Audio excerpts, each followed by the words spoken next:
look to buy electronics, which I know a lot of people are gifting electronics around the holidays, it's important to look for a little icon on that package to ensure it's been certified. That means it's been tested and it's safe for use in Canada.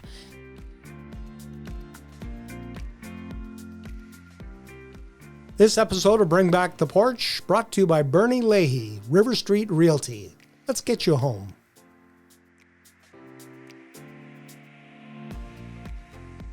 And joining me on the porch today is Kelli Ireland, Fire and Life Safety Educator with the Fire and Emergency Services in Medicine Hat. Welcome. Thank you for having me today, Brian. I was going to joke that it takes longer to do the podcast, or to read your name and title than to do the podcast. I know, it's a mouthful. We are into a busy season. It's always Christmas. I remember when I was doing news, we used to try to hope that there was never going to be a tragic fire at Christmas time because that was the worst time to have to read that story, any time of the year. Yes, anytime it's a terrible time to have a fire. There is no good time of the year, but particularly around the holidays, people are just in a different mind frame, right? People are busier. We're doing a whole lot of things to our house that are a lot differently. We're decorating our homes. We're in the kitchen baking all sorts of good stuff for our family and our friends. So sort of our life shifts around the holidays. Yeah, and we want to make sure that people stay safe over the holidays, and that is your job as a fire and life safety educator. That is absolutely right. So my job, I think it's one of the best, honestly. It's such a wonderful feeling to be able to support our community, just make right decisions, right? And so I'm in the schools, I go to seniors' homes, I talk to moms, dads, anybody that'll listen to me. Social media is a big tool for us to really get the message of safety out in the community. So that way we can prevent something from happening. I don't want to send those big red trucks blaring down the street to come because likely that means something bad has happened. And so if we can prevent that, that's my job and I love it. Well, we've got a list here of about a dozen things. There's so many things. I never realized how dangerous your house can become. Yes, absolutely. Everything that you think is ordinary, everyday, run-of-the-mill, just lurking, waiting to pounce on you if you don't know how to look after it. Absolutely. One of the things that was just before we went on the air here that we were talking about was batteries, lithium batteries. Everybody has them if you have a cell phone or any kind of a device, but they can be dangerous. Absolutely. And it's not even like these fires are happening in, somewhere overseas and I can just say, learn from them, right? They're happening right here in our community. We actually had 2 battery fires in 1 week. One that involved a lithium ion battery, which essentially is anything that's rechargeable. So if you have something rechargeable at home, whether that's a smartwatch, an iPad, an e-scooter, that has a rechargeable battery in it. That is a lithium ion battery. And those can overheat and they can essentially explode. And so we had, unfortunately, a lady who went to sleep with her cell phone underneath her pillow charging and then woke up in the middle of the night because her hair was on fire. So it was awful. And thankfully that fire did not spread further than the bed. However, that could have been a whole lot more dangerous for her. And so if your phone or any device is overheating, unplug it, and you should not overcharge them. They should not be left on the charger any longer than they need to be. And it's important now when you look to buy electronics, which I know a lot of people are gifting electronics around the holidays, it's important to look for a little icon on that package to ensure it's been certified. That means it's been tested and it's safe for use in Canada. Often people turn to Amazon. I get it. I'm a culprit. It's easy. It's convenient, but you don't know necessarily where your products are coming from. And so I did a test last year where I ordered some iPhone chargers off Amazon. When I got the package, there was absolutely no logo on them. Half the words weren't even in English. And so I knew right away, this has not been tested and certified, which makes it that much more risky of a device to use here in Canada. So is it the charger you have to be mindful of as well as the device with the batteries? Yes, absolutely. So the charger is the one that's taking the power from the wall and putting it into your device. Now, if it's not been tested and certified for Canada, it might not actually be matching up to the electrical current that's coming to the phone and potentially backing up and causing that device to overheat and explode. What are we looking for? Is there a stamp or Yes. a sign? Yes, there's a little stamp, and there's a few different ones, so it can get kind of overwhelming, but we do have the icons posted on our social media page, so take a look if you forget. CSA is one of them, and even on a hockey helmet, there's a CSA approved stamp there. That means it's been tested. There's also ETL or ULC, and so if you look for one of those symbols, that means it's safe. What happens to cause these things to start a fire when they overheat? The battery itself can actually overheat, and there's a whole bunch of tiny cells. If you imagine that battery in your phone or even a scooter, right? So as that battery gets bigger, it becomes that much more catastrophic when the explosion happens. So there's a whole bunch of little cells in that little battery pack that once they're damaged or they overheat, they're essentially like dominoes. And not to get too sciencey, but it's called thermal runaway. And so once that one little cell in there overheats, transfers the heat to the next one and the next one and the next one, and then goes poof. And so they can be very detrimental.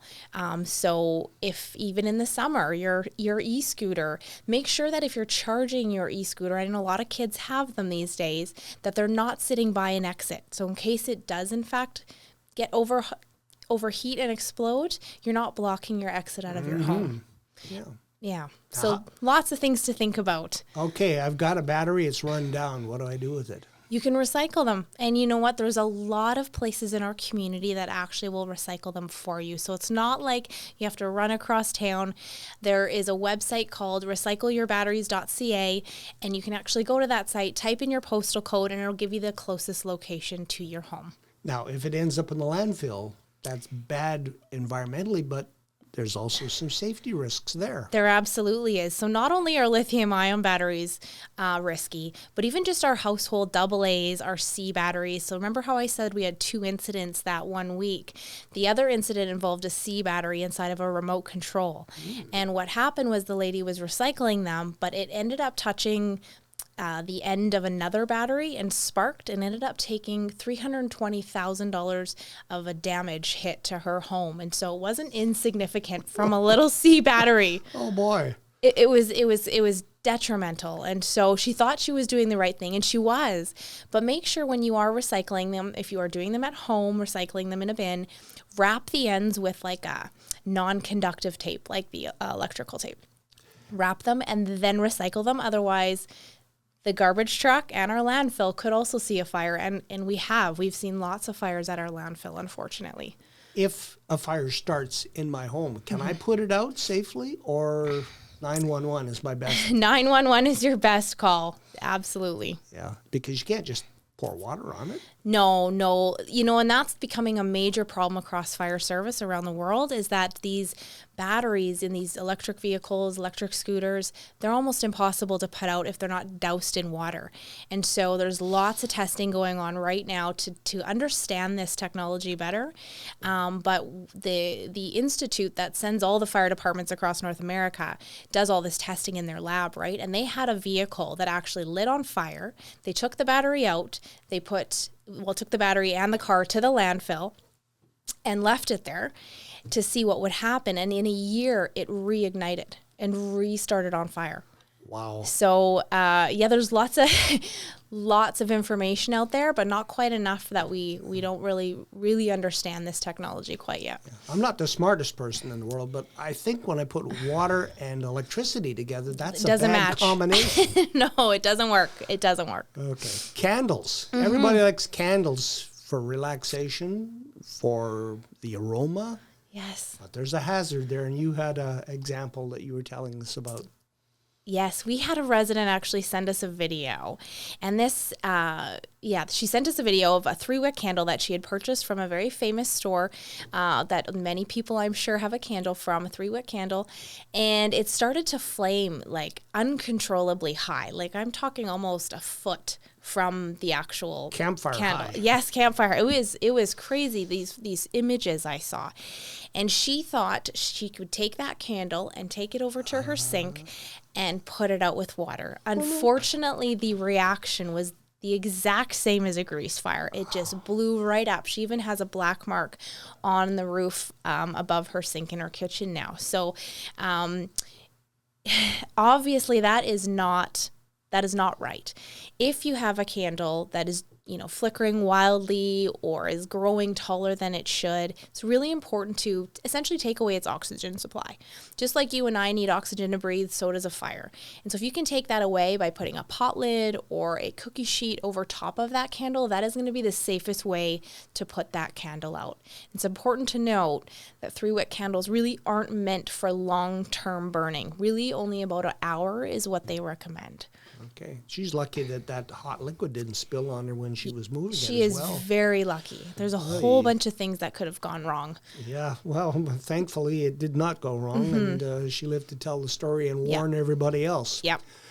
Christmas brings its own set of hazards, though, when we put up the lights and the trees and all the cords are running around, and if you don't look after them, maintain them, trouble could happen. That's right. And so a lot of people buy real Christmas trees, which are beautiful and have a beautiful scent at home. One thing with real Christmas trees, though, is to make sure that you're watering them daily. There's actually a video online that if you search Christmas tree fire, it'll actually show you they've burnt real Christmas trees next to a fake one, and the real one goes up in about 20 seconds. It only takes 20 seconds for that entire tree to be lit up, and then essentially that living room to be engulfed in flames. So should that real tree catch on fire, watch out. It spreads really quickly, which gives you essentially no time to get out of your home. So make sure you're watering those real trees daily.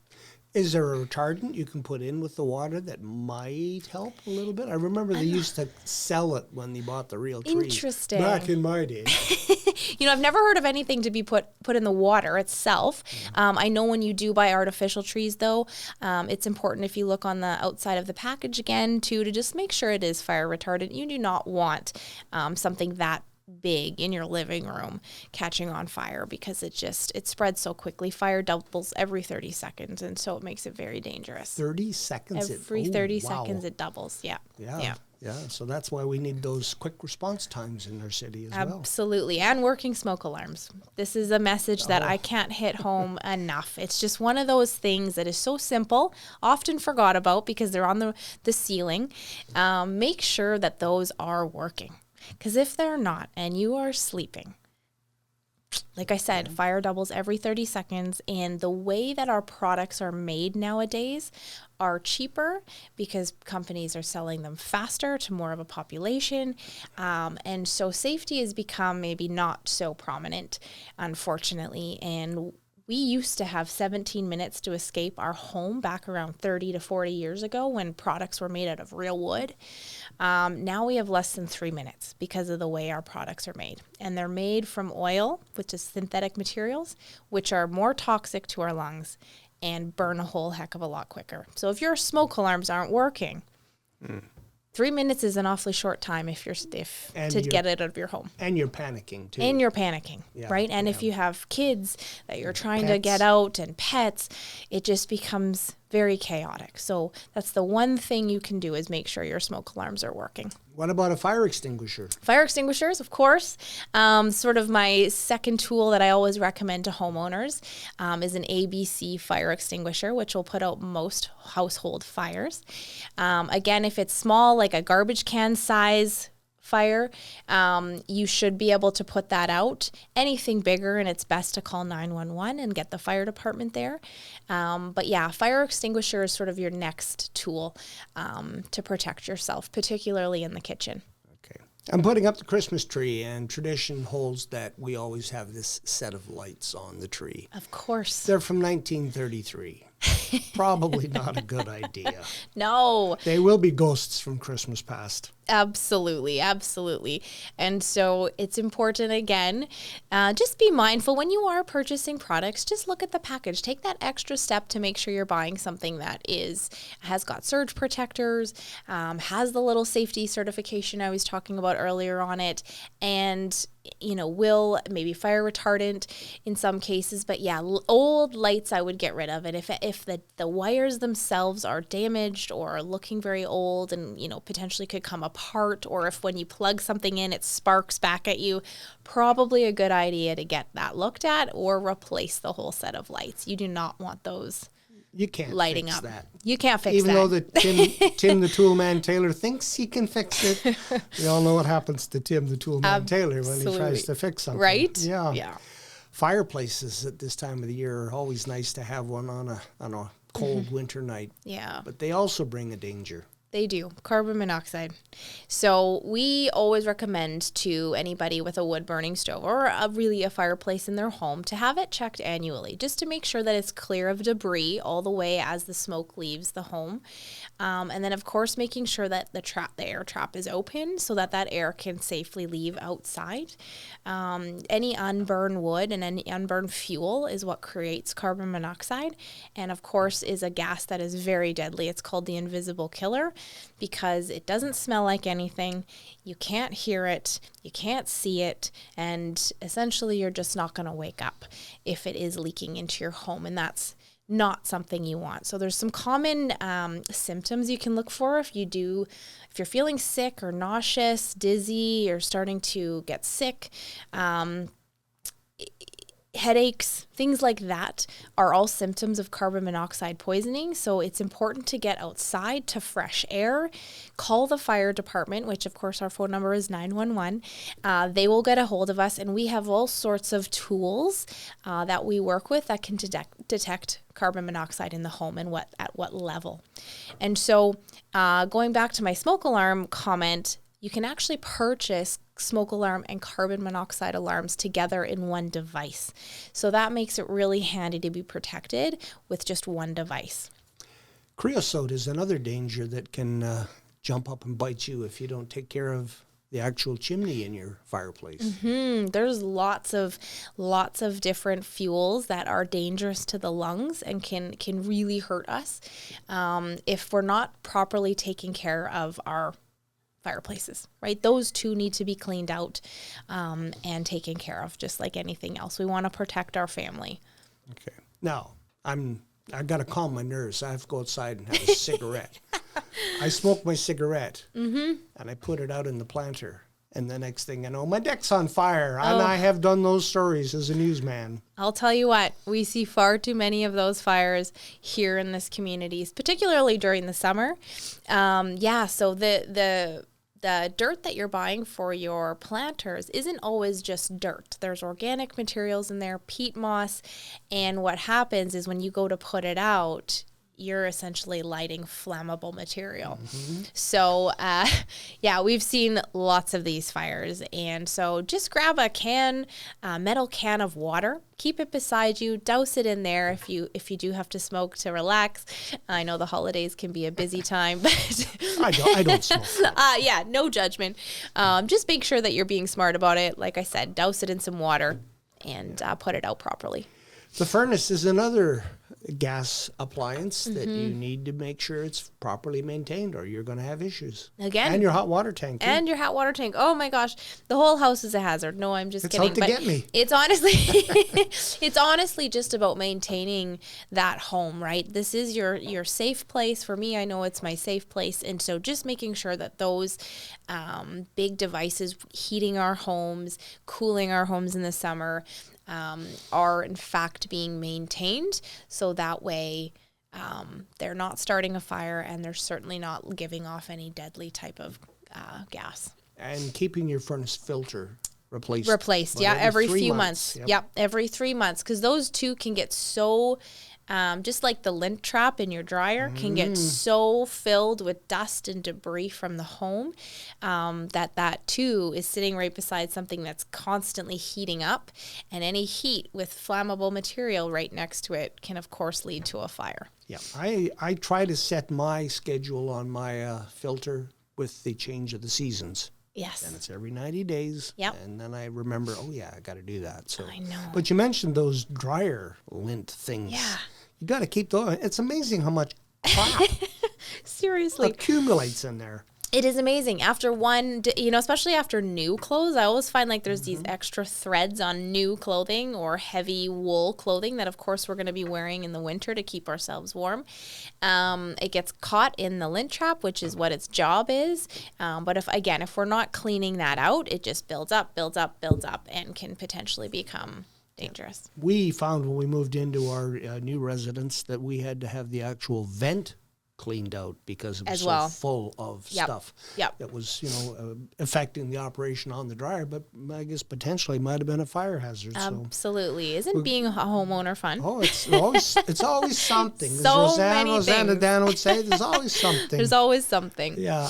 Ice is another one that I had written down here. Not just for walking on the sidewalk and stuff, because I broke a leg doing it. I slipped and fell, but the ponds and the river are tempting at this time of the year. We've already had a few calls. Yeah, we've already had a few calls, and we do every year. Whether it's animals or people, we will do our best to help and rescue. We saved a deer last year that fell through the ice on the river. This year we've already seen a couple of youth down by the river playing on the ice, and ice is never, especially on a river like ours, that is so unpredictable, right? That current underneath that ice is going so quickly that if you were to fall through that ice and you got carried by that current, that makes rescuing almost impossible. Typically, we don't see happy endings to those types of calls. And so it's best to just stay off the ice, particularly when it comes to the river. Now, Medicine Hat is a wonderful community that has so many outdoor rinks, ponds. And so if we're just take that extra check, look on the City of Medicine Hat website, or they even have signs posted right at the ponds, whether it's safe or not to go on. And so we're looking for at least 4 to 6 inches of thickness on the ice to even be safe to go on. If the ice itself looks discolored or is slushy, be very careful. That ice is unpredictable and is not recommended to go on. So lots of things, again, to look for too. Do you still offer home inspections? We do. Free. Free? Well, Free the home price inspections. is right. I always get asked, how much do I owe? How much do I owe? I said, nothing. This is a community service. My job is to make sure you and your family feel safe, particularly when it comes to your home. And so just give us a call or find us online and send us a message. We'll send up a time that works. We usually take about 45 minutes in the home and really thoroughly go through the home. We'll check your smoke alarms, your carbon monoxide detectors. We'll tell you if we notice anything that's maybe off. We'll check your furnace filters, all those things. If you have any concerns, we will discuss. We'll leave you with some homework, some fire safety education materials to continue to follow. Just call us. It's better to be safe than sorry. It is better to be safe than sorry, and we all want to have a very Merry Christmas and a Happy New Year. Yes, and from all of us at Medicine Hat Fire and Emergency Services, we wish everybody a very merry and safe holiday. Kelli Otterton, thanks for the visit. Thanks for having me.